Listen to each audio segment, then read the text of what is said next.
Vladimir Poutine a décidé de s'attaquer au chantrail. Vladimir Poutine se lève contre le gouvernement américain à nouveau. Il dit avoir exigé que les forces gouvernementales occidentales arrêtent la pulvérisation de chantrails en Syrie. Les forces militaires russes ont travaillé étroitement avec les forces occidentales sur les détails opérationnels qui n'ont pas été entièrement divulgués et restent au-delà de top secret des deux côtés. Mais selon un rapport des services de sécurité fédérale, FSB, d'importantes sources au Kremlin en contact proche avec des hauts gradés militaires russes, les renseignements russes ont appris des tactiques et des procédures des Occidentaux concernant l'exploitation normalisée des chantrails. Liens article chantrail, http://stopmensonge.com/?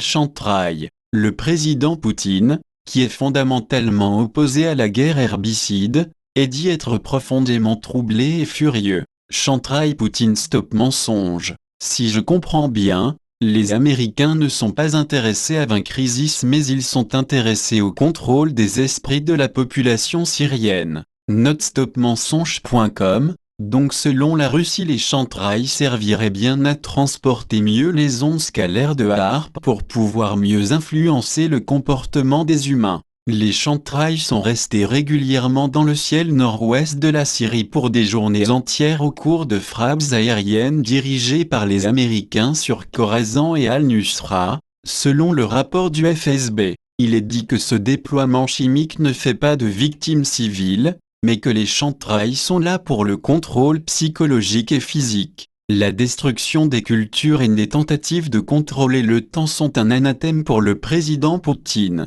Il est un ardent partisan de la Convention sur la modification de l'environnement qui interdit toute technique visant à modifier la composition ou la structure du biotope de la Terre. Les forces militaires américaines et britanniques ont été ignorées ouvertement ces lois internationales depuis des décennies. Pendant la guerre du Vietnam aux États-Unis ont utilisé des herbicides et agents incendiaires comme le napalm, arguant qu'ils ne relevaient pas de la définition des armes chimiques. Et ils ont utilisé des avions pour pulvériser 10% de la surface totale des terres du Sud-Vietnam. 85% de la pulvérisation était pour de la défoliation et environ 15% était pour la destruction des cultures. Et en 2016, ils continuent de pulvériser les populations civiles dans une tentative de les contrôler, de modifier la structure du biotope de la Terre et aussi pour en faire une arme de contrôle du climat. Poutine est profondément opposé à cela.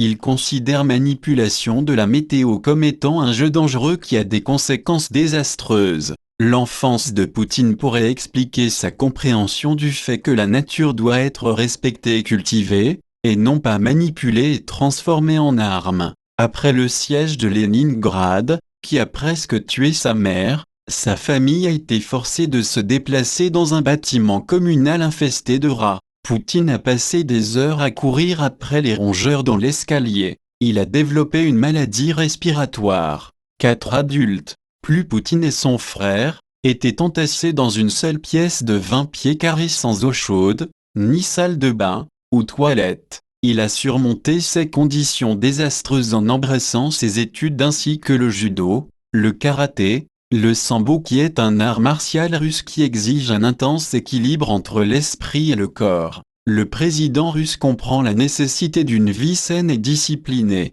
Source: http://yournewear.com/putain-accuse-us-putain-spraying-poison-chemtrail-over-syria / traduction stopmensonge.com